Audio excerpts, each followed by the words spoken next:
So it's 8:15. I think we might still have some people trickling in, but we may as well make a start. First of all, thank you everyone for coming to my session, first of the day. I know there's a lot of good sessions on, and it's hard to pick which ones you want to go to, so I do appreciate you all choosing to be here. I thought I'd just start really quickly. Can I just get, from my own interest, how many people were at the last Ignite we did in 2015? Okay, and keep your hand up if you went to my security presentation in 2015. Okay, awesome. So I must have done something right. And then who's here for the first time at Ignite? Awesome. Okay, excellent. One final question.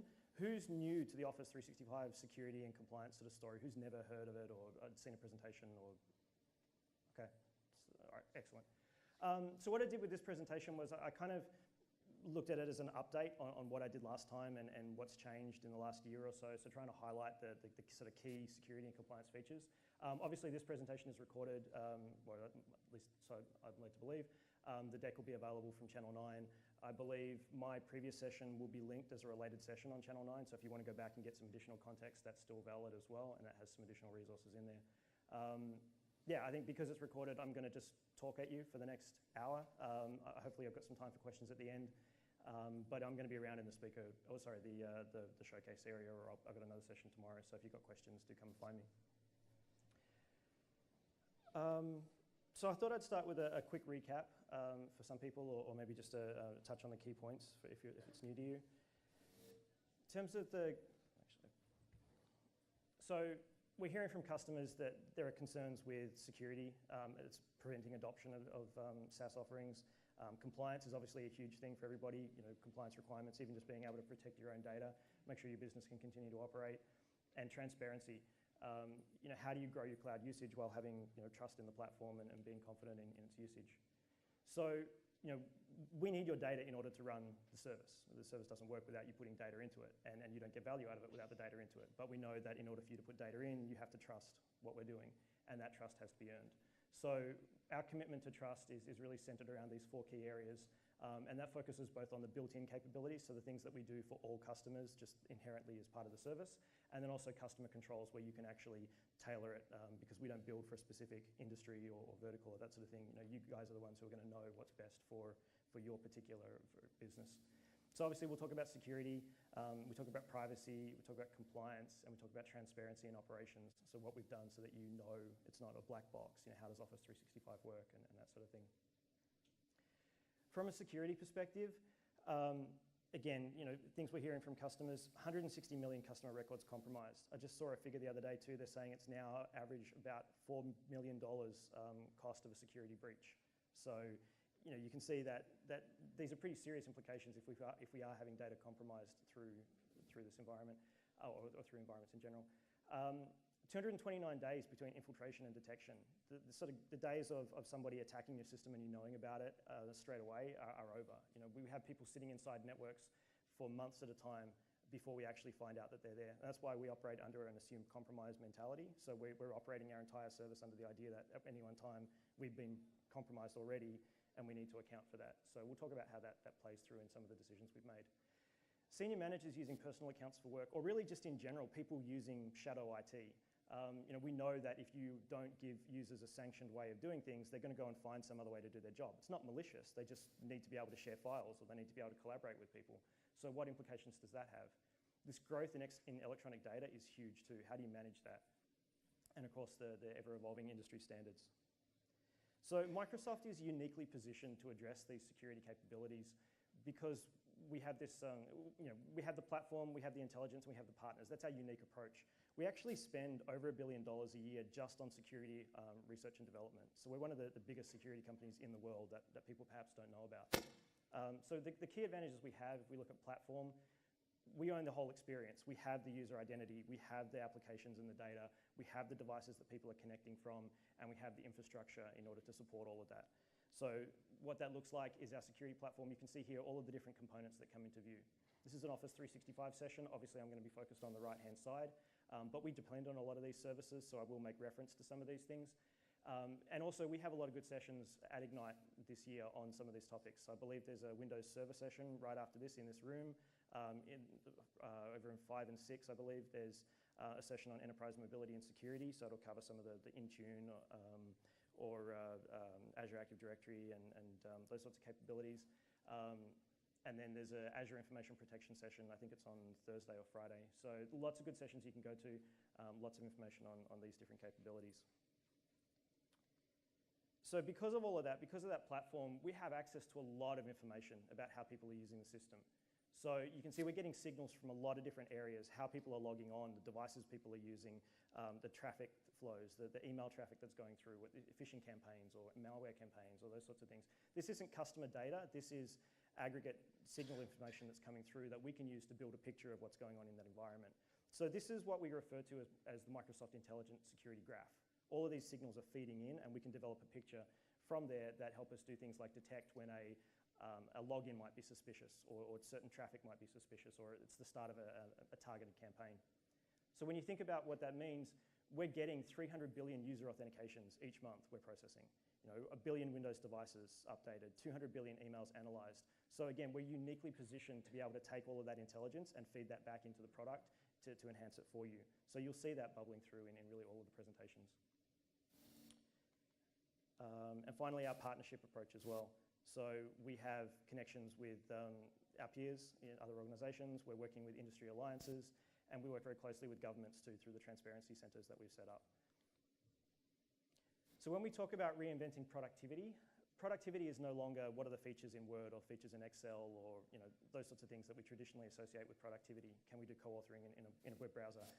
We're really looking now at this digital transformation. So this idea that we're focused on collaboration, we're focused on mobility, we have to have intelligence permeating through the platform, and everything has to be underlined by this foundation of trust.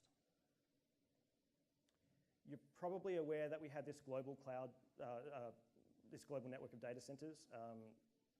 We have over 100 data centers worldwide. We have 2 in Australia that we operate Office 365 and Azure from. So if you go and sign up for Office 365 today and you set Australia as the country, you will land in Australia. We contractually commit to keeping your data in Australia as well. So we operate on a regional strategy. So North America, Canada is now a region, Asia Pacific, Europe, and then some further division inside Europe and Australia. So we might, hypothetically, if we brought on additional data centers in Australia, say we added, I don't know, Perth and Adelaide, your data would actually spread across all 4 data centers in that region, but we would never go outside of Australia. So we're always making that contractual commitment to stay within the Australian residency. We don't run active backup or active passive. It's all active across all of the data centers. So yeah, and the standards, sorry, the next slide. Some of the standards that are applied to the data centers, we have a very robust control framework that allows us to map to the regulatory requirements that might be in all the different markets. We operate the service exactly the same in every country. So even though IRAP is listed down here as being relevant to the Australian market, the Australian Office 365 instance is exactly the same as everywhere else. So effectively, they meet the IRAP requirements as well. It's just something for you to think about. These are more about which standards apply in which regions as opposed to where do they actually, or are relevant as opposed to where do they apply. So just to wrap up on some privacy concerns, the key point here is that you're the owner of the data. We're just processing it for you. We're just hosting it. You're the actual owner of the data. You're the one who's in control of it. We don't use your data for anything other than what you've provided it to us for, which is to run the service. So we need to be able to scan it for email, malware, or viruses, or those sorts of things. But we're not looking at that data for customer, like we're not mining it for advertising or anything from that. We give you privacy controls to configure who has access to your data. We're strong advocates for data privacy. You can see that through the work we've done with the US government, with through our Chief Counsel, those sorts of things. And I talked about the strong contractual commitments. Transparency, obviously very important to us. You always know where your data is stored. We have a capability inside the Office 365 portal now in the Administration Center where you can actually go and see where your data is hosted. So it's probably relevant if you were a previous Office or an existing Office 365 customer and you wanted to move into the Australian Data Center, you can actually see where the services are hosted. Have you moved in there? Who has access to your data, under what circumstances? We're very clear about this. We have a lot of information in the Trust Center, which I'll share with you later. You have auditing, so you can see all of this, all the information on the uptime and the system events and obviously the service performance through the dashboard and the reporting as well. Security kind of breaks down into the 3 areas. We talk about operational security, and these are again, I'm not going to go into detail on this. There are previous documents or presentations that cover it, but the sort of things you would expect from physical security, security of the environment, encryption across the environment. I think some of the interesting things here are the zero standing permissions to data. So nobody at Microsoft has access to data inside Office 365. It's all automated. If we do have to go to access customer data for some reason, which is probably because you opened a support request and you had some sort of incident, then they have to go through a just-in-time escalation. They can only get access for very specific purposes, for very specific PowerShell commands, all those sorts of things. So we'll talk a little bit more about that one. The other one there being the red team. So this idea that you would do annual penetration testing. Well, we have a red team at Microsoft whose whole job is just to attack Office 365. And there are obviously conditions on that so that they're not doing denial of service attacks or compromising customer data. But their sole purpose is just to attack our network, attack our operators, attack whatever they can, find weaknesses in the environment. If they see a vulnerability or some sort of exploit in the industry, a company got hit with this hack, let's go and try and replay it in Office 365 and see if we're vulnerable. So we're constantly operating under that idea that we're already compromised and we don't know about it, and obviously the blue team for the response to that as well. Bug bounty programs worth mentioning too. We often get asked, how can I do my own penetration testing or vulnerability assessments of Office 365? You can do that through the bug bounty program. So again, there's some terms and conditions, but you are free to do that now. Safeguarding your data. Sorry.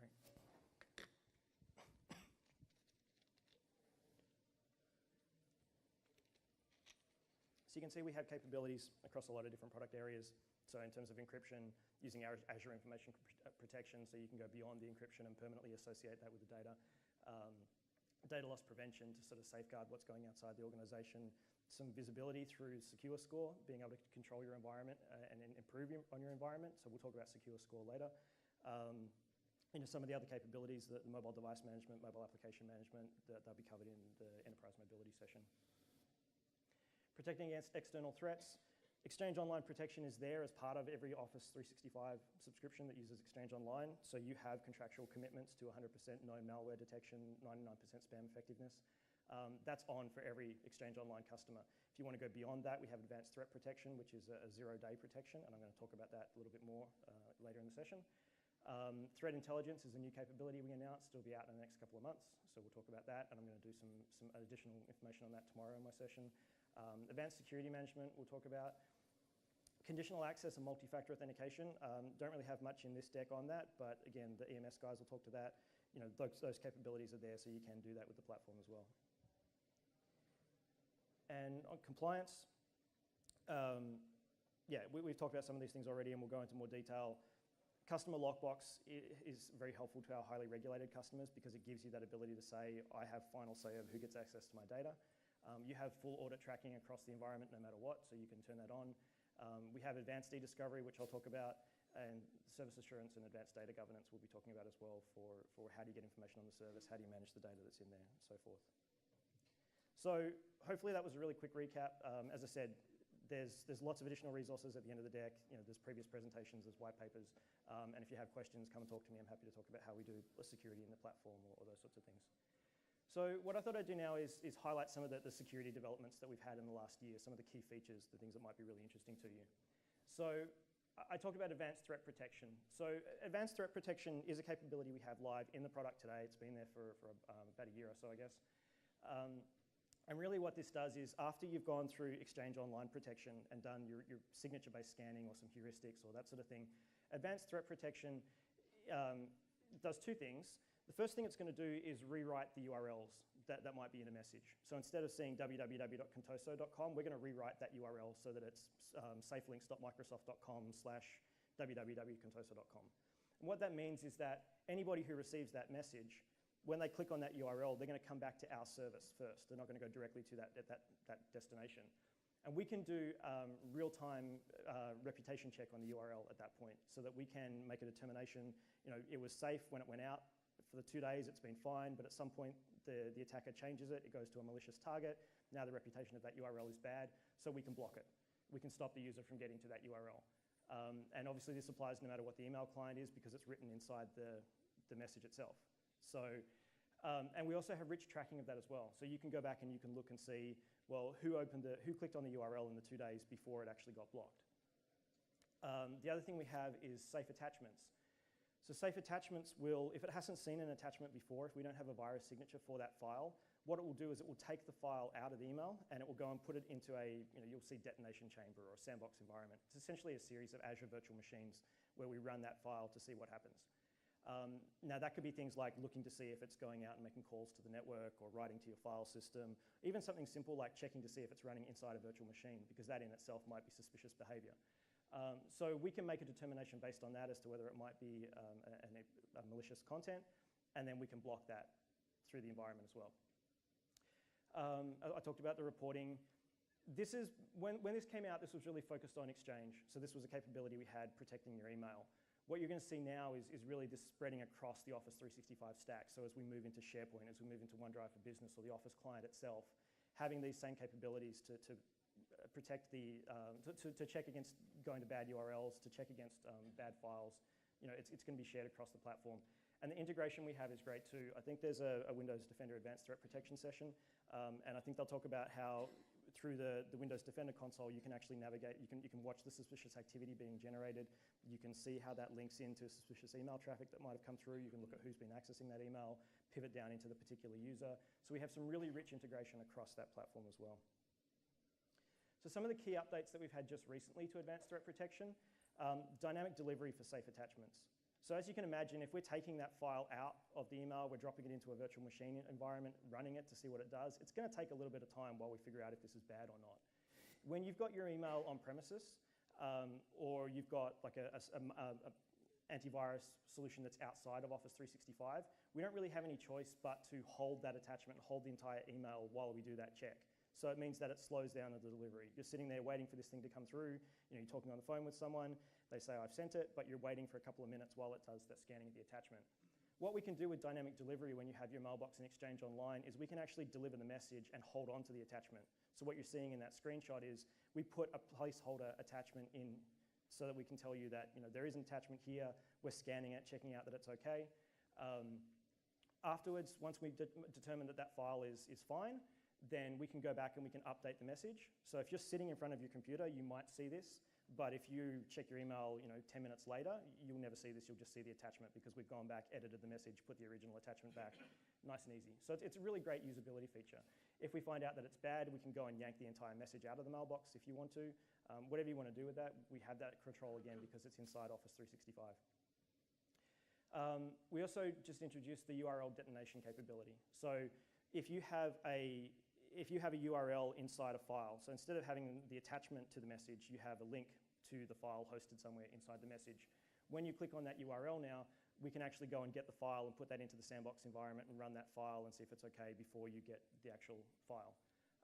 So again, just giving you that extra layer of capability. Advanced security management. There's a session, I think, tomorrow where Jeff is going to talk about cloud app security. Advanced security management and cloud app security came from the Adalom acquisition that we did a little while ago. So CAS, or Cloud App Security, is our full-blown cloud application security broker.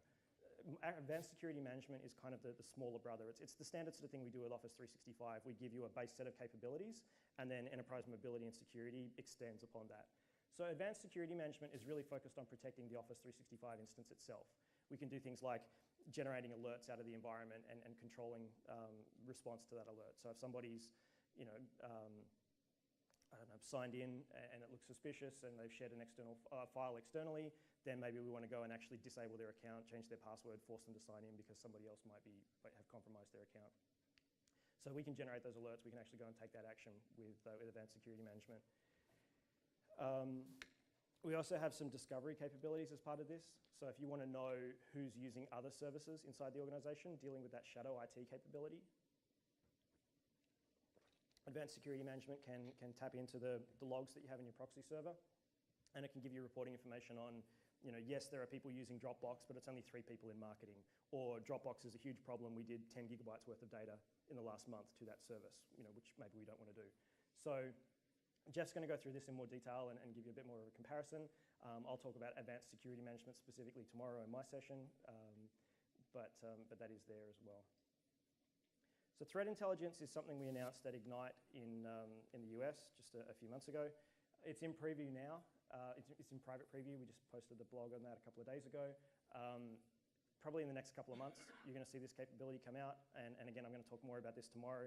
But threat intelligence is really taking all of that information that we're getting from the security graph, so from other Office 365 users, information that we're getting from external cybersecurity experts, even information on what we're seeing, because we can cluster our customers now. So we can actually say, you're a financial services customer, you're a government customer, you're a large customer or a small customer, or a customer in Australia or a customer in Asia, whatever it might be. We can group customers by these different categories. And then we can start feeding this information into you. And we can say, we're seeing significant attacks against Australian customers, which might be relevant to you because you're Australian, or we're seeing significant attacks across the financial services industry. Giving you this proactive information, but also maybe being able to suggest some policies. So you know what, if you turn on this security feature, that's going to mitigate that attack. You know, that might be something that you want to do. Having that surface to you here, give you the drill downs, give you information on what we're seeing. You know, there's this particular attack and they're charging this many Bitcoins to recover from it. Or, you know, all of the information that we have in that one place available to you through the Security and Compliance Center. And again, because it's coming from the Intelligent Security Graph, we're picking it up across Windows, from signals we're getting from Windows, from signals we're getting from Azure, from signals we're getting from our consumer platforms, all of that sort of information feeding into Office 365. Secure Score has been out in preview for a while, but we just announced it a couple of days ago as generally available. You can go and play with this today, securescore.office.com. You should see that lighting up through the tenant as well. What this is, it's basically, if you're familiar with the credit score idea, which is probably more of an American idea than anything else, but this idea that you have a score and you can look at what can I do to improve it, or why am I being lowered when I think I'm perhaps better than that. But this is going to go through and it's going to look at your security position in the tenant. It's going to tell you, you know, you've got these features turned on, and based on that, we're giving you a security score of this. Compared to other Office 365 customers, your score might be low, you can see in this case. So if I want to improve my score, I have a goal of going up 50 points by the end of the week. What does that look like? How am I going to do that? So I've got a slider that I can control. I've got some additional information. It'll tell me, you know, if I go and turn on MFA for all my users, I'm going to get a maximum of 50 points. It's going to protect against account breach or elevation of privileges. And here's some information on how you can do that. If I've got time, I'll come back to it. But it's a great capability. As I said, securescore.office.com. If you're an Office 365 customer, you can go and play with that today. Sensitive content encryption is an interesting one. We've had Office 365 message encryption in the product for quite a number of years now. A lot of customers probably don't even know that it's there. And Office 365 message encryption, as opposed to rights management services, OME was really designed for that scenario where I want to transmit something to someone and have it secured and encrypted in that transmission. But once they've received it and validated their identity, they're then responsible for that information. And so we don't want to keep protecting it. Because you can imagine with rights management, if I protect a file, it's always going to, the protection always stays with that file. So if I'm sending you an account statement that you're going to want to pass on to your accountant, it's no good if I put protection on it and your accountant can't access it because you need to come back to me for permission. So we've taken that Office message encryption, we're building on top of it to make it a little bit easier to use. It was typically called through rules that the administrator would have to set up. Now you're going to be able to say, I want to apply message encryption. It's going to allow anyone to get into a secure portal. They validate their identity. They can reply to you if they want to, and that whole thing is encrypted. Or they can take the information out at that point and maintain it themselves, and they're done. So you know, there's additional information on that. That's a really good capability that you have as part of Office 365 today. We added some capabilities to SharePoint Online recently. We have conditional access, and again, you know, you can talk to Jeff in the Enterprise Mobility session about conditional access and where that comes into play. We're pretty good at being able to say, we're going to control what device or what you can do if you're coming in on a mobile device. So if you're on an iPhone, if you're on an Android device, you know, we're going to restrict what you can do. Maybe we can prevent you from moving the information around or those sorts of things. The challenge we've had is with browser-based. So when you go and open Safari on that device, or when you're on a PC in an airport kiosk or something like that, how do we control what access you have to the environment then in that scenario? So one of the things we've done is essentially provided this capability in SharePoint Online where we can say, you know, it's much easier now, you can see at the very bottom there, to control access to SharePoint Online specifically from IP addresses. So if I want to say nobody can access SharePoint Online unless they're coming from inside our corporate network, it's much easier to do that now through the SharePoint Administration Center than it has been in the past. We can also block legacy authentication. So we can cut out the old Office clients, force people to use modern authentication where we can do things like multi-factor authentication and conditional access checks and that sort of thing. But the really cool thing here is that when you're using Azure Active Directory and Enterprise Mobility, you can set it up so that if people are coming in from an untrusted device, then we can either block their access to SharePoint completely, or we can say, you know what, we'll allow you to have limited access through a web browser, but we're not going to allow you to make any changes or download any files. So I can still get into my environment, I can still open the files, I can read them at Office Online, but I can't make any changes, I can't download something that's going to stay on that untrusted computer in the, the download folder. So it's not interfering with my productivity. I can get the information if I need to, but I've got that protection there as well for the content. So again, that's live, you can go and do that today. We also added some controls for external sharing inside of SharePoint Online. So we've had external sharing in SharePoint Online for quite a long time. If you're not familiar with it, essentially you have this capability where you can share files with people outside the organization, and it was really done for user convenience. We were very specific about the messaging being external sharing, not extranet, because extranet had a whole lot of connotations around security and control and that sort of thing, whereas external sharing was basically me just saying, here, have access to this file, you can have read access or you can have write access. So that was good, but obviously for our enterprise customers, security conscious environments, we needed a little bit more control. So some of the things we have now, obviously you can control it at the tenant level, you can say no sharing outside the organization, so in high security environments that might still be relevant.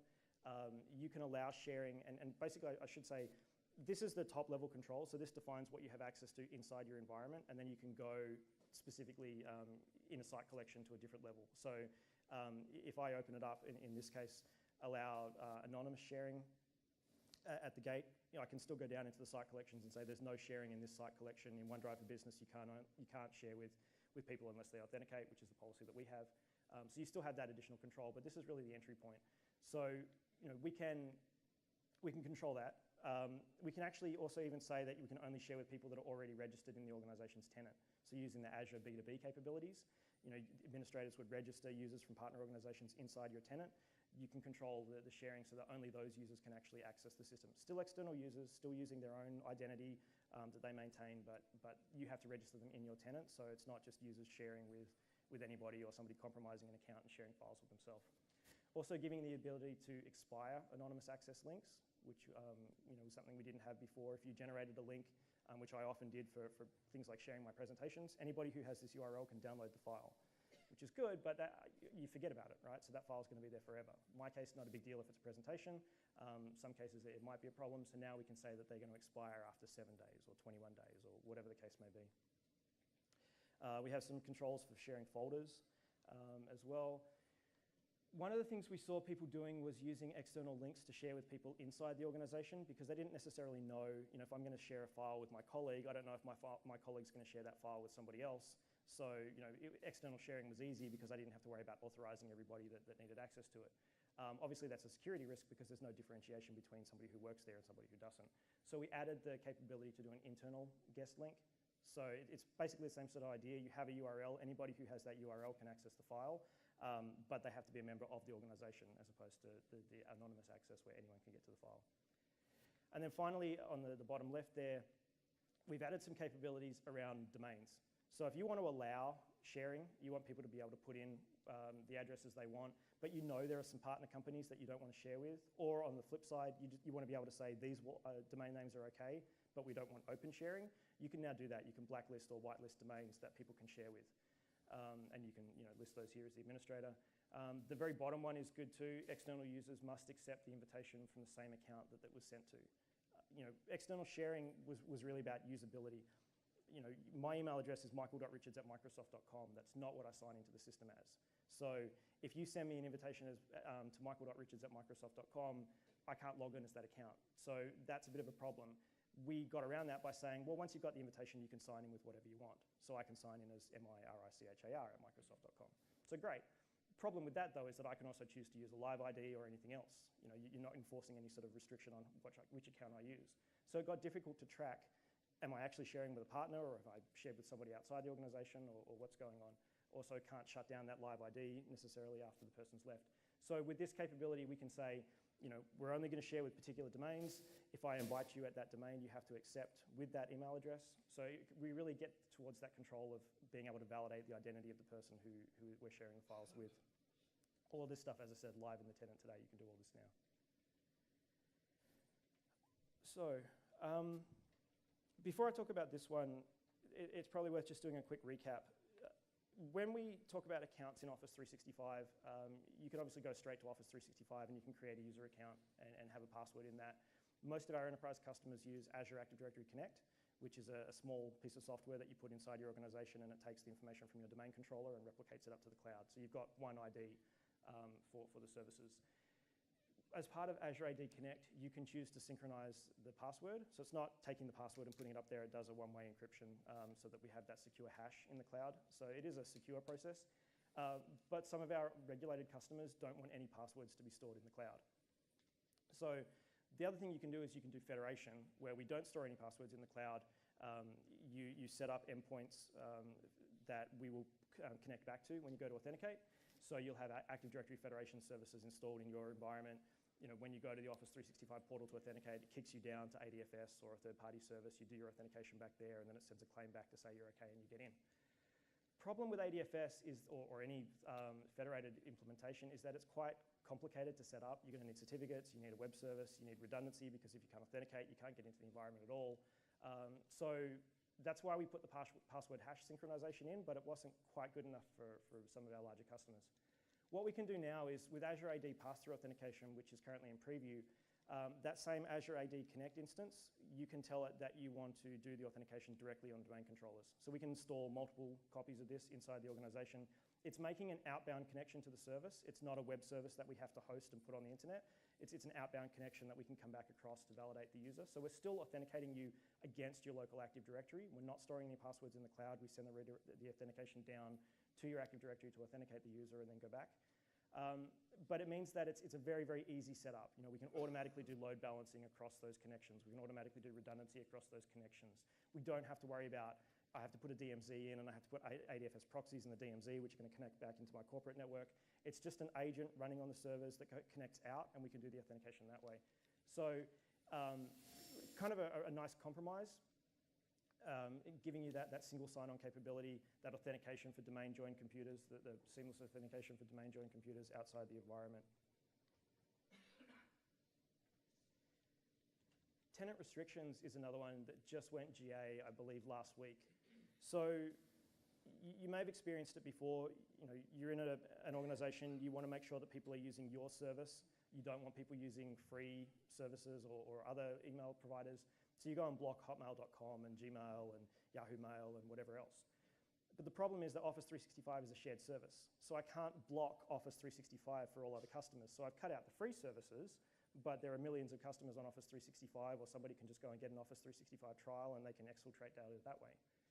What we can do with tenant restrictions now is you have a proxy server in your environment that basically inspects traffic just for the login.microsoftonline.com and a couple of other domains. So just the authentication traffic we're inspecting, not the Office 365 traffic. So don't get the idea that I'm saying SSL inspection on Office 365 traffic is good. Still not bad, don't do it. Only for the authentication traffic, because it's very minimal. It's not going to slow us down too much. But we inspect that traffic, we put a header in through the proxy to say which domains we actually want to allow. And then when we hit the Azure authentication platform, we can see that you're only allowed to authenticate to particular tenants from this environment. So we can actually reject that altogether. So what this means is that you can say, company A allows company B, C, and D access to company B, C, and D tenants from inside their network, but you can't get access to company E, if that makes sense. So quite often requested by some of our larger customers. It's been challenging to do in the past. That's available now. You can do that today. And I guess the nice thing is, because it's an Azure AD feature, it's not actually an Office 365 feature, it's in Azure AD, so this would apply to any software as a service offering that you have through Azure AD, or authenticating through Azure AD. Customer-controlled encryption, or keys, or bring your own key. I felt like I needed to include something on this.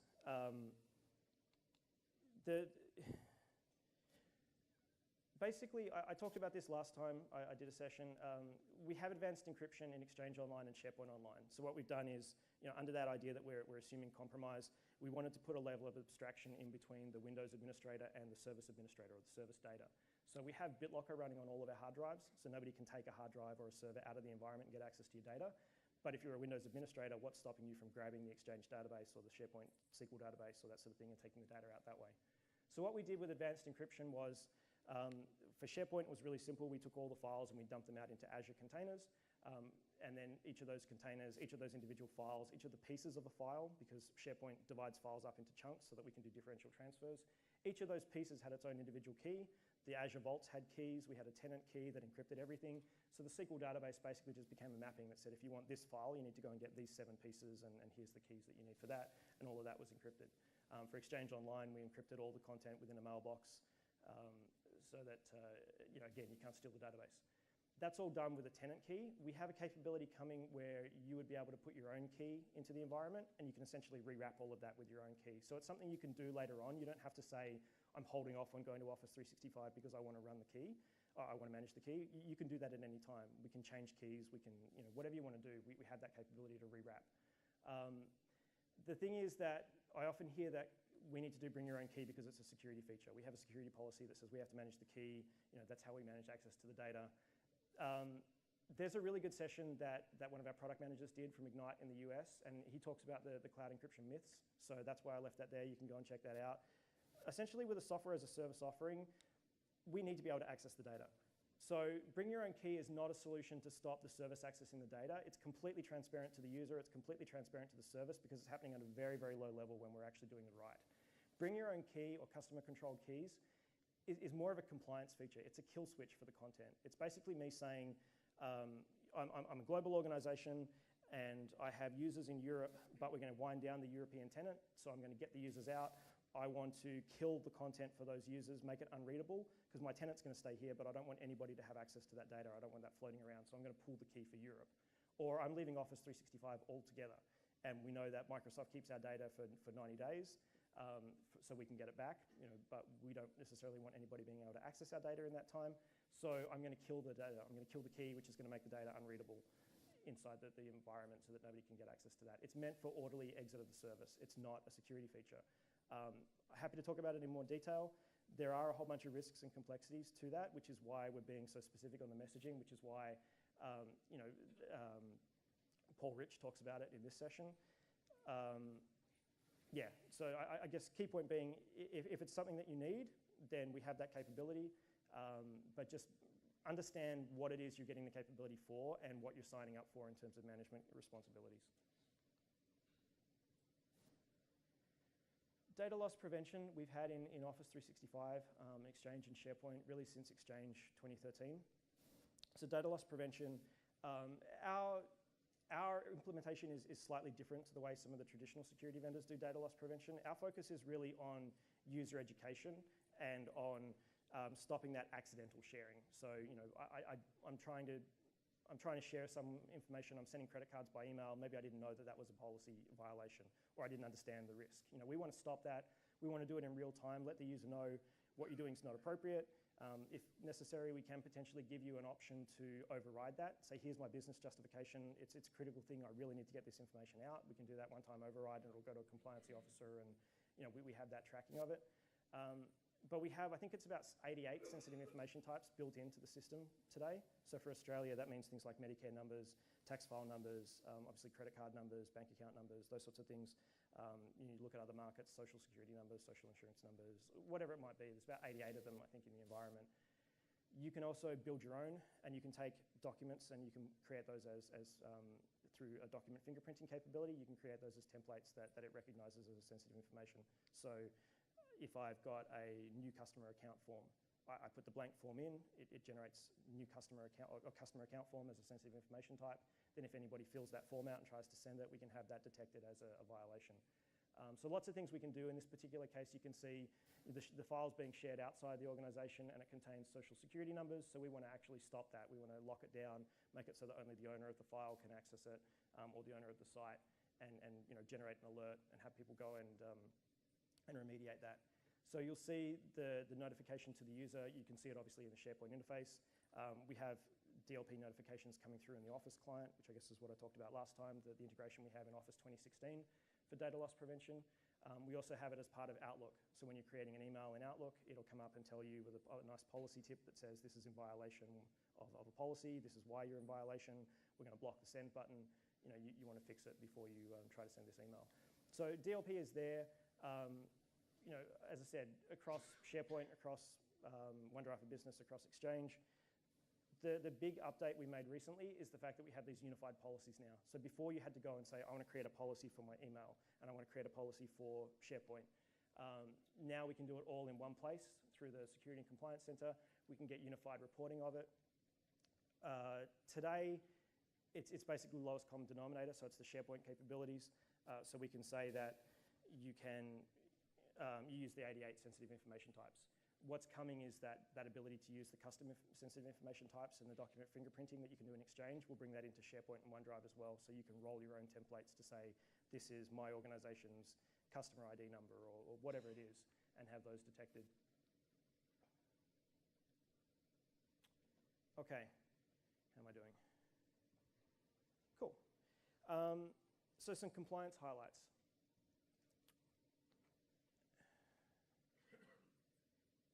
Yeah. So compliance is getting more and more challenging. We have this huge growth in data. And so in trying to meet our requirements to maintain compliance, we might have requirements to preserve this data for a period of time. We want to look at how this data is being used, where it's being used. Do we have to look at deletion policies or those sorts of things? Compliance is really becoming a big challenge. So our vision for managing compliance is really about productivity first. It's the same as that DLP idea. We want to make it so that the user is productive. We want to give the user the ability to control things, to still do their job. We don't want compliance to get in the way. You can't share this file with this person, or you can't save this thing here, or whatever it might be. We want to maintain that compliance, but still allow that productive experience. We also want to do it in place. Oftentimes, especially when we're talking about preservation or records management or those sorts of things, we look at third-party systems going outside the environment and saving a copy over here. And then, how do we integrate the two so that we make sure all changes flow, or where do we save the authoritative record, or those sorts of things. We feel in place is the better approach, and I'll talk about why. And then suite-wide. So we don't want you to have to go to Exchange and create a policy and then go to SharePoint and create a policy. We want to have one policy that applies across everything so that it's nice and easy for you to set, and you know that it's consistent as well. So our in-place compliance solutions. Preserving data is obviously vital. Whether it's because you've got compliance requirements to keep things for 7 years, or whatever that might be. We have, I think, a pharmaceutical company has like a 35-year retention policy. There's a genetics company keeping data for 100 years. Whatever you need to do to preserve that data, even if it's just, I want to be able to recover files for the next 2 years if somebody deletes something. We need to have that preservation capability in place. You'll need to set that up front, but you'll have that in the background so you can always get the data back. Finding data is very, very important. So we'll talk about e-discovery in a moment and how that plays into it. And then monitoring user activity as well. So the auditing, being able to see the activities people are taking inside the environment, generating alerts off those, and so forth. Data governance is an area we're seeing a lot of growth in. So in the past, we've focused a lot on this idea of preserving data. Let's just go and put a legal hold on, and we can keep everything inside that mailbox forever. Anything that changes, we've got it captured. We've made this, almost made a rod for our own back in a way, because we're giving you more and more data, so you can keep more and more storage, so you can keep more and more data. Right? So we have 5 terabytes of storage in OneDrive for Business. Let's just put a hold on that library. Nothing ever gets deleted. It might look to the user like it's deleted, but it's all kept there. So now we have 5 terabytes worth of data just sitting there that we need to process. So data governance is not just how do we store and preserve the information that's in the tenant, or how do we bring in information that we want in the tenant so we can do things like e-discovery and manage it. Old data is the same as we do current data. But also, how do we expire data? How do we go out and purge data from the environment when it's no longer relevant? So all of this sort of bubbles up through the Security and Compliance Center in Office 365. So you can see the Security and Compliance Center there. Again, it's it's taken all of the individual little bits and pieces that you did in different admin tools, and it's really surfaced them up into one place. So you don't have to be an Exchange administrator and know that I'm going to go into this very particular part of Exchange in order to do preservation. I can now go into the Security Compliance Center, have the rights I need to do that, but also to do it across the environment. It's there. It's obviously easier for generalists. It's a lot more powerful for the specific security roles in our enterprises as well. So this is a significant improvement. You can see lots of capabilities around classification and retention and those sorts of things, which we'll talk about. We're also going to see proactive suggestions coming from the intelligent security graph as well, feeding in through here. So again, this idea that you might want to turn on this preservation policy, or as I talked about the threat intelligence, if we put multi-factor authentication on, it's going to alleviate this problem. So you can go and get to it. It's just through the admin consoles in the Office 365 portal, you'll get to the Security and Compliance Center, and we'll talk about that a little bit. So I wanted to spend some time on in-place preservation or data lifecycle management. A lot of this isn't new, but I thought it was worth touching on. So as I said, we really focus on that idea that we preserve in place. We're not going out to a third-party journaling system. We're not going out to a third-party records management solution. Keep the data inside Office 365. And not only that, bring in data from other systems and put that into Office 365. We have the ability to import that data, and then you can treat it all the same. So we address some of the challenges. As I said, we've given you more and more storage.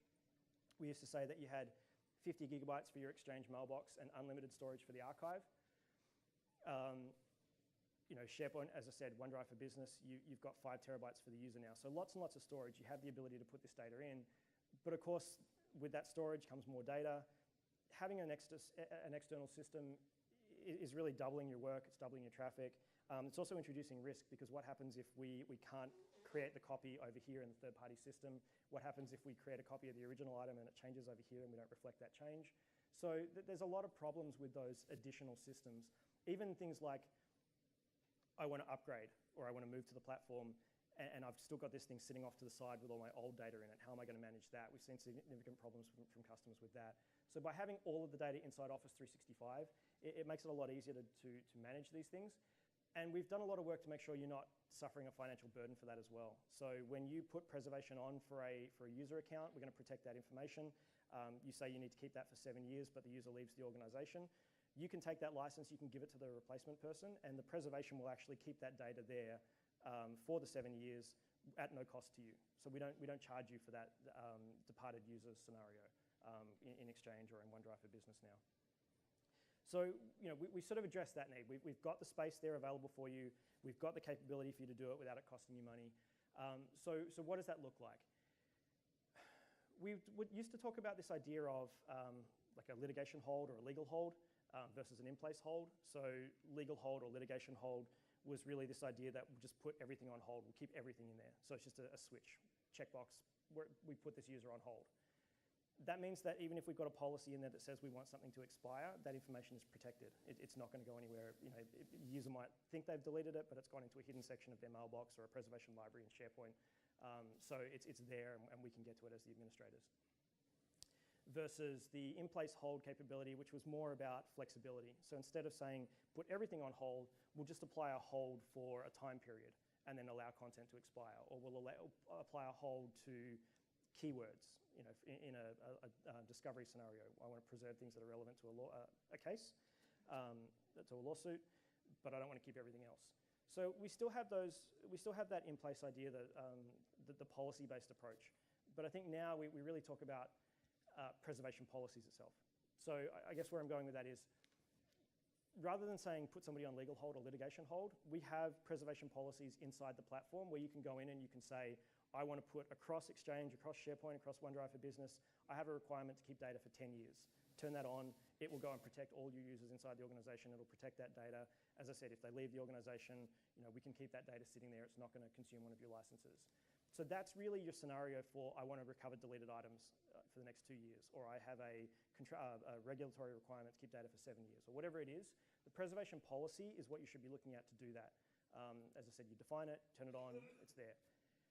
We also enhanced that recently in order to meet SEC requirements in the US. We've seen scenarios in the past where, let's say an administrator can be coerced into turning off a hold that's been put onto somebody. and that means that all the content that you might have had on hold can expire or be purged from the environment. So in order to make sure that doesn't happen, as part of the preservation policies, we included a preservation lock capability. So if you go in and you define a preservation policy and you say, I want to keep everything in my organization for 7 years, and you put a preservation lock on, you can't turn that policy off now. All your data is going to stay there for 7 years. You can't even call Microsoft support and say, I put this policy on, I need to turn it off. Preservation lock is locked. Like, this is your immutable archive. This is your guarantee that that data is going to be preserved, that meets all your legal requirements. So it's a significant change that we've introduced. You do want to use it with caution if you're going to put the lock on, obviously. But it means that you can have confidence in Office 365. You can have confidence that when we preserve the data, it's going to stay there. We don't have to maintain a separate system that people don't have access to because somebody could compromise the administrator. We have that protection in place so that we can store the data in the service. So, so really, I guess that's the key part I wanted to make. There's a bit of confusion sometimes with regard to the term archiving. So I often talk to customers and they say they need to do archiving. In this environment where we're preserving it in place, we preserve the content inside the Exchange mailbox. So if you delete something, it moves into a hidden section of the Exchange mailbox. It's preserved there. The user thinks it's gone. So we're still giving them that flexibility to clean up their mail, but we're keeping it in a protected area of the mailbox so that we can discover it. Same sort of thing with SharePoint or OneDrive for Business. The user thinks they've deleted it. It goes into a preservation library. It's protected. What we've done recently is we've actually flipped the capability. I said before that Exchange, you had a 50 gig mailbox and a 100 gig archive, and you could actually expand that because we had the marketing concept of unlimited storage. You now are seeing us rolling out 100 gigabyte mailboxes in Exchange Online, and then 50 gigabyte as the archive. So the archive is really an optional capability that you can utilize purely for storage management. You don't have to turn on an archive. Preservation is about protecting your data. Archive is about managing storage. I guess that's probably the key point I wanted to get across as well. If you want to turn on an archive, we're rolling out auto-expanding archiving capabilities. It's coming. It's not there yet. But we will have a capability where you have that 50 gig archive. As you start to approach that space, we just generate another one and another one and another one and another one. So you've got unlimited storage. And when you turn on an archive, by default, anything older than 2 years in your primary mailbox is going to move over into that archive anyway. So you can do that if you want to, but again, you've got a 100 gigabyte mailbox now or soon as part of Office 365. You don't necessarily need to do an archive. You can do all that preservation with that mailbox. And then we've increased the recoverable items quota as well. So when you delete things, they're not counting out of your mailbox storage, but we can still preserve them. So a lot of stuff I just threw at you there. I'm happy to go through it again afterwards if we're going to have time for questions. But yeah, those are the things I wanted to make, the key points I wanted to make. We preserve data in the service. We believe this is a much better way of doing it than the old school like journaling or record solutions or those sorts of things. And we've given you capabilities to do that and still maintain compliance and usability and those sorts of things. If we look at the compliance data lifecycle, we're going to come back to the e-discovery section in a minute and the auditing section in a minute. I just wanted to point out the left-hand side. So you can see there that we can bring in your data. We have the ability to bring in either through a drive shipping capability. You generate some files, save them onto hard disks, and you send the hard disks off to our data centers. We plug them in, we move the content in for you. Or you can do an upload over the network. But this allows you to bring in the data that you might have on premises in third-party archives, in file shares, whatever it might be. Bring that data into Office 365, keep it, preserve it. You don't have to worry about paying for that separate system or maintaining the storage for that system. You put it all in Office 365 and let us worry about it.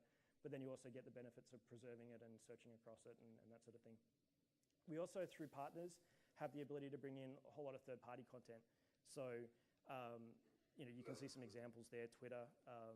I could potentially bring in all the tweets that somebody does, all the posts they do to LinkedIn, include that as part of their mailbox data. So when I'm doing a discovery across a person, I'm not just getting what they've done through their work email account or their Skype for Business account or in their SharePoint and OneDrive files. I can see that history across what they're doing on social media as well.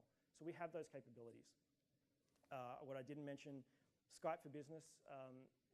Skype for Business Online will actually archive directly into the Exchange mailbox as well, if you weren't aware of that one. So that means that we can actually preserve conversations that people are having through Skype for Business as well. We have that instant messaging history. This is different to the conversation history folder that you might see in Outlook. That's a convenience feature. This is server-side archiving for compliance purposes. So So we have all of that covered. Again, it's a very rich, robust solution that is meeting the needs of our enterprises today. So I talked about the idea of preservation and how preservation was really the focus in the past. We've done a lot of work in the product as well to implement deletion policies. And those are live today. You can go in and you can do some deletion policies and you can say, I want to target content that's older than 10 years and just delete it. I think it was very easy in the past to say, let's just go and put a hold on and keep all that content, and that way it's there if we need it. But now we're starting to see risk in maintaining all that data. So, you go into a lawsuit, you go into discovery with the court, they say, how much email data do you have? Well, I have 20 years. Okay, well now the scope of discovery is 20 years worth of email content. So you're gonna have to go back through 20 years worth of email content to find something that might be relevant. There are certain benefits in being able to say, look, I only have 5 years worth of email. It's less data for me to process. The more data I have to process, the more it's gonna cost me in time, in outside legal counsel review fees, whatever that might be. So obviously you need to maintain your compliance position. So that's why having the intelligence feeding in, these are the requirements of these regulatory policies or that sort of thing. You want to have a 7-year. You're in financial services, you might need 7 years. You're in genetics or medical research, you might need 50 years. Whatever it is, you're having that information feeding in so that you know what sort of policy to turn on can be useful. But having that ability to actually expire the content, allow it to go away or even force it to go away after a period of time helps us manage some of the risk of that data being there. So, as I said, we have deletion policies in Office 365. You can go and do that today. What we've announced with Advanced Data Governance, and I'll talk about more tomorrow, is the idea that we can utilize some of the machine learning, the intelligence that we've got in the platform, the suggestions that we have through what other customers are doing, all of those sorts of things to help you with this challenge.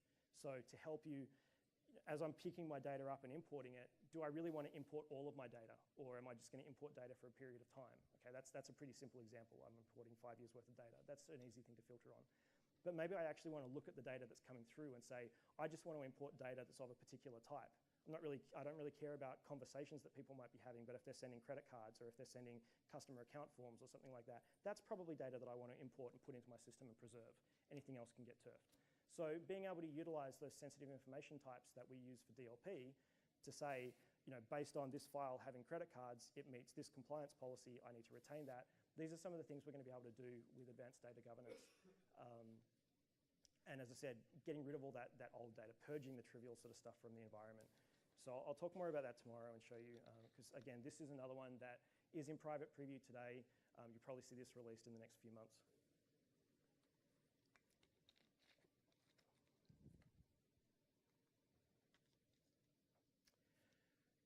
So Office 365 eDiscovery. We've had, again, eDiscovery capabilities in the product since really the 2013 stage, or in a usable form. We've had the ability to do searches across the product for quite some time. I guess the point I want to make here is really just that eDiscovery is not just about going to court or dealing with your regulator. We can use these same tools for our internal investigations. So, through eDiscovery, I can actually do a search against sensitive information types. I could use the eDiscovery engine to say, show me where people have saved credit card information inside OneDrive for Business. Obviously, through the data loss prevention capabilities, if somebody saves a file in, I can start picking that up in real time or in the, I can go back and pick it up. But with eDiscovery, I can say, go and do a search across the environment, tell me if this is even an issue. Now I'm concerned about driver's licenses or Medicare numbers or something like that. Go and tell me if that's an issue. Do I need to put a data loss prevention policy in place? I can do that through eDiscovery. But eDiscovery itself is really this idea that, first of all, we preserve content so that nothing can happen to it while we're figuring out what to do with it. And as we step through the process, we reduce the data set. So once we identify who's actually relevant, we can drop off some of the preservation. We don't have to keep that data around anymore. As we search through those particular users, we can find the content that's actually relevant instead of all the stuff that they have that's not relevant to this case. You can then go through and analyze the data. We have tools in there that help you do the refinement to analyze the data, so we can get down to a shorter and shorter set so that you're not reviewing hundreds of thousands of pages of results. And then finally producing that content so that you can send it out for review by outside counsel, or you can give it to a judge or give it to a regulator or whatever that might be. We have all of that capability inside Office 365. We have connections inside Office 365, so you can choose to dump this out directly into a mailbox or a file share or something. You can dump out an Excel file that's just going to give you information on what's in it. we have the ability to dump out files in a format that can then be taken straight into a third-party system. So if you've got outside counsel, they probably use their own particular tools for, they're very specific legal tools for doing document review and markup and that sort of thing for trial. So we can produce the content in a very easy way for them to take it and import that and do their thing. Actually, I didn't have a link in here. There's a really good white paper that we just released on eDiscovery as well. It talks about how Microsoft is saving, I think it was like $4.5 million a year on eDiscovery through the capabilities we have in Office 365. And there's been some presentations at past conferences too that talk about how we do it and the benefits we've got. It's really this part, the analyze, because especially somebody's time to review content, whether it's an in-house person, whether it's an outside lawyer, it takes a lot of time to review content manually. So anything we can do to reduce this set down to just the really relevant stuff is going to be really beneficial. And that's one of the things that you can see with advanced eDiscovery. Again, in the product today, I'm going to talk about it a little bit more tomorrow, but where eDiscovery is focused around keywords, so I'm looking for this word, it might be near that word, those sorts of things, quite strict queries that I put in place to try and find data. Advanced eDiscovery is able to do predictive coding and machine learning, so I can train the system to understand what is relevant data and look at patterns and generate content that it thinks is going to be relevant. So you can see it giving some reporting information here. If I go through and review, 25 documents, I'm going to get 80% of the relevant content out of my environment. As I review more and more content, which takes time, which costs money, I'm getting less, it's diminishing returns. So it sort of helps me view how much content do I want to go through. I can sit down with opposing counsel. We can look at what makes sense to go through here. But a lot of tools to help you go through this much faster than you would and find things that you simply wouldn't with keyword searches alone. I'll talk about that more tomorrow. We introduced an audit logging pipeline in Office 365 some time ago. You need to go into the tenant and turn this on. But once you turn this on, we capture events for everything that a human does in Office 365. So anytime somebody changes a file, adds somebody to a group, shares a file, whatever it might be, we capture that in the audit pipeline. So typically, we see this surfacing through the activity report in the Security and Compliance Center. You can go into the environment, you can see the audit log, you can search, you can say, tell me what this person's been doing or whatever it is. Or we see it surfacing through the Management Activity API because we have a lot of customers who already have logging tools, security incident event monitoring tools. Whatever it is you want to use, you want to maintain that process.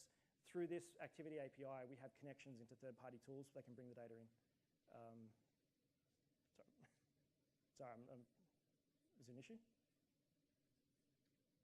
Okay. Okay. Yeah, so we can do that through the data. The other thing I wanted to point out is we have this alert policy capability. So you can actually go into the environment now and you can define some alerts and have it send you an email. So if I see somebody making a change, send me an email. If I see somebody sharing something outside the organization, send me an email alert. Now, how is that different to Advanced Security Management? ASM can go a little bit further and say, if I see this happen, then go and do this action, like block the user. This is purely like a search that's being delivered to you by email. So if you don't have ASM, you have this as part of Office 365. What data is audited? As I said, everything a human does in Office 365 is audited. Now, this is not just your users, but our users as well. So if Microsoft did access your data because we're fixing a support problem that you might have, you'd see a Microsoft user performing actions in here as well. Customer Lockbox. So Customer Lockbox, essentially, we've talked about this before. When we need to get access to data, we don't have any standing permissions. Everything in the service is automated. We're running at such a scale that we don't have people logging onto servers and making changes. We simply can't. Everything's done through a service fabric. So typically, the only time we would ever need to touch customer data is really when you call us with a support incident and say, we've got some sort of problem. I need you to help me recover my mailbox or fix the SharePoint corruption or something like that. So it's really in response to customer requests anyway. But you make a request, it goes through the support process to the engineer. The engineer determines that they need access to data. And so they'll go through a lockbox request. They'll go through a process to make a request into the system to get access for a period of time. They say why they're using it. It's doing some background checks to make sure that that user is actually entitled to make that request. If it goes through, it goes to a manager. The manager reviews it, does their own checks. Do we really need to access customer data? And if the manager says, yes, it's okay, then the engineer gets access. They can run those very, very specific PowerShell commands. They can only do it for a couple of minutes or half an hour or whatever time period they actually specified. And then all of this gets reviewed on a monthly basis because we don't want this happening. We don't want people manually touching the service. We don't want people touching your data. We don't want people running PowerShell commands outside the service fabric. We review this on a monthly basis to say, why was that necessary? What can we do to change the service so we don't need to do that in the future? But all of this happens in the background to you. It's just part of what happens while we're working on a service request. For our regulated customers, you want additional control over that. You want to be able to say, maybe no, I don't want that to happen right now because we're in a change freeze or whatever it is. So customer lockbox is giving you the ability to insert yourself into that loop. So after the manager determines that it's okay, we generate an alert to your administrators, tell them to go to the portal. They'll see in customer lockbox requests some details about the reference number, what the ticket number is, why they need access, and you can either approve or reject that. So if you don't respond within 12 hours, it automatically cancels, we don't get access. If you say no, obviously we don't get access. So again, this is for regulated customers to be able to say, we have the final say in who accesses our data. There's no way Microsoft can access our data without us knowing about it. Okay. Yeah, so I guess it's helpful to understand how often this happens. One recent month that I saw figures for, there were, and think about the scale we're operating at. We have millions and millions of customers in Office 365. In a given month, we had, I don't know, like 9 requests through Lockbox or Customer Lockbox, 9 out of millions and millions of users. 5 of those were actually Microsoft IT. So 4 actual customers required us to touch their data in the space of a month out of the millions and millions of customers that we service in the platform. So it's really, it's there if you need it. We can do that without violating our service level agreements and that sort of thing. It's a capability you have if you're in that regulated industry, but it's obviously not something that everybody needs. Okay, so I think overnight at the RSA conference, we announced our new Microsoft Trust Center. A couple of things a few days ago as well. But basically, we've redone the Trust Center, and it's really about being able to target information to specific roles. So we had the Trust Center in the past. You could go there, and it gave you information on how we run the service and white papers and all this sort of stuff. But it was kind of difficult to figure out where do I find what I'm looking for. So now it's been redone, so I can come straight in here and say, you know what? I'm a business decision maker, so let's look at Microsoft's cloud services and give me information about that. Or I'm a risk and compliance officer. I want to run a risk assessment against Office 365. What resources do I need in order to figure out how I do a risk assessment? So it's going to give me that targeted content, the suggested white papers that are going to be relevant, suggested audit reports that are going to be relevant, and it's going to link everything back out through the Service Trust Preview. Now, we have, whether it's the Service Trust Preview, whether it's the Service Assurance Dashboard inside the Security and Compliance Center in Office 365, we have this environment where we make all of the information available to you. You used to have to contact us and say, hey, look, I want to see your ISO audit report or I want to see your SOC report. You can get all of that now yourself and have been for some time. So you can go into the portal, you can get the third-party reports and read what the auditor has said about our service. There's lots and lots of white papers in there. How do we do encryption in the service? How do we do data resiliency in the service? How do we protect you against denial of service attacks? How do we do isolation so that you can't access another customer's data? All of that sort of stuff is sitting there inside the portal. I guess one of the nice things this has done is oftentimes we're working with larger organizations, we say, oh, it's just go and get this report, it's in the Service Trust portal, and they don't have access to it. So you have to go to internal IT and figure out who can give me access to the portal. We've made it sort of front and center. Without it needing a credit card, you can just go in, sign up for a trial, and get access to all those audit reports. So as I said, anything you want to know, there's a risk assessment tool in here that was produced by Ernst & Young. You can come in here and grab that file, and it can help you with the risk assessment, mapping across the frameworks. All of those white papers, all of the reports, as I said, everything is there for you, and you can go and do that today. I'm going to come back to that because I have less than 10 minutes. Yeah, so where would you go to get information? The best source I can tell you is still Office blogs. We have mechanisms inside the tenant, the message center, Service Health Dashboard, those sorts of things. But in terms of what's happening with Office 365, what's changing, the best advice I can give you is go to the blog, sign up for you can filter it down and say, I'm just interested in Office 365 or whatever it is, as opposed to general Office. or I'm interested in security, or I'm interested in development, whatever it is, you can filter that down, generate an RSS feed that you can put into your mailbox that shows up as unread emails. This is the best way to get information because we'll often post it here on the blog first, or post that we're working on this capability. Best way to get information on what's happening. It's still, oftentimes we see the information come out on the blog before we get the internal notification. So that's really the best place to get information on the service. We also have the public-facing roadmap, which we've just recently revamped, I think over the weekend.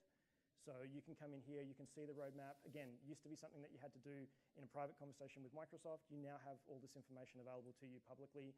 You can go in and look at what's launched, what's rolling out, what did we cancel, what have we previously released. So you can see there's quite a lot of capabilities we've added into Office 365 because I took this screenshot yesterday.